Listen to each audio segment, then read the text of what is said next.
Once was a young mother who was so worried about her children. She could see them growing thin and weak before her eyes. There hadn't been enough to eat in weeks. One morning, she gave them her portion of food, and then she nearly fainted while she was out working in the fields. Her friend gave her a crust of bread and looked at her with concern. The young mother said, "It's just not right.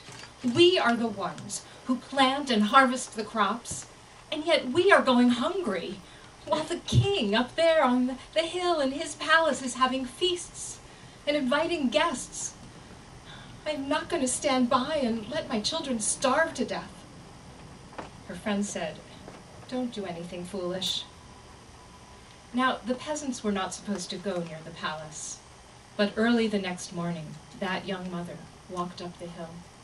She went around behind the palace, and the door to the kitchen was ajar. The aroma of freshly baked bread reached her, and she peered inside, and she saw no one was there, but loaves of bread were cooling on the table. She thought, surely they won't miss just one loaf of bread.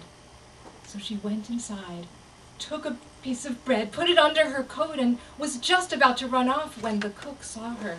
"Stop, thief!" "Oh, please, just one loaf of bread. My children are hungry." Well, the cook looked at her with pity and probably would have let her go, except the guard had been alerted and came running. "What is this? Stealing from the king?" And he took that loaf of bread, threw it on the ground, and took her roughly by the arm and brought her to the king's chamber. Well, the king was sitting at the table signing royal documents, and he hardly looked up when he heard the guard announce, "This woman was caught stealing from the king." Well, you know the consequence of that. Have her put to death. Well, the young mother couldn't believe it. For stealing one loaf of bread? What would happen to her children now? She had to think of something. Well, just then, reaching in her pocket, she found one pomegranate seed, and it gave her an idea. As she was being led away, she said, "It's too bad. The secret of the pomegranate seed will die with me."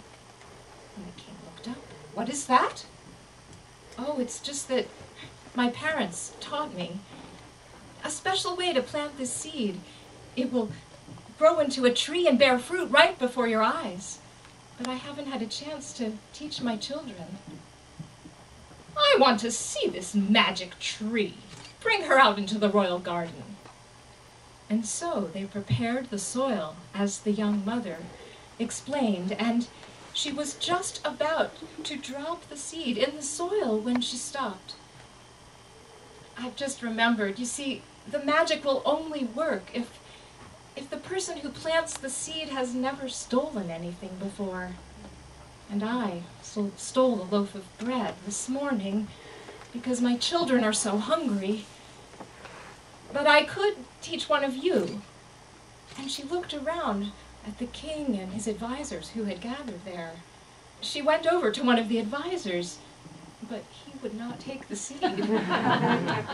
He said, "When I was a boy, I stole my neighbor's pocket knife. I wanted to learn how to whittle. I didn't know any better, but I can't plant the seed."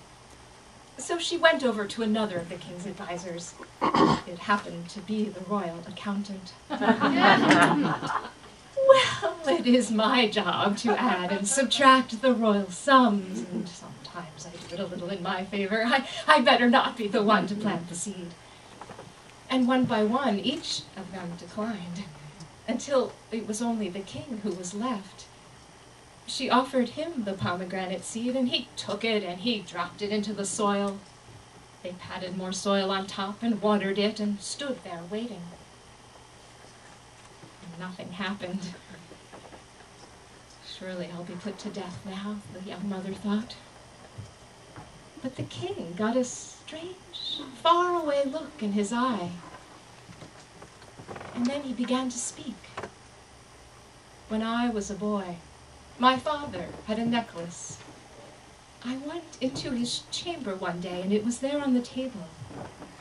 When I held it in the sunlight, it made rainbows dance about the room. I wanted that necklace. I took it. I never told anyone. I forgot about it completely. And then he looked at the young mother and he said, "She will not be put to death. I can see that my laws are too harsh. Even I cannot live up to them." And so the young mother said, "The only reason I stole that bread is because my children are hungry." "Well then, your family should come to the palace for a feast." "But it's not just my family. All of the peasants have been hungry. We haven't had enough to eat." "Well then, all of the peasants can come to the palace for a feast, but..."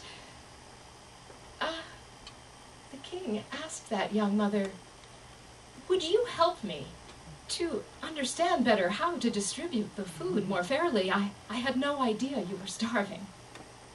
And so, that young mother, she enjoyed many plentiful meals and lived a long life. And often she told her children the story of the magic pomegranate seed.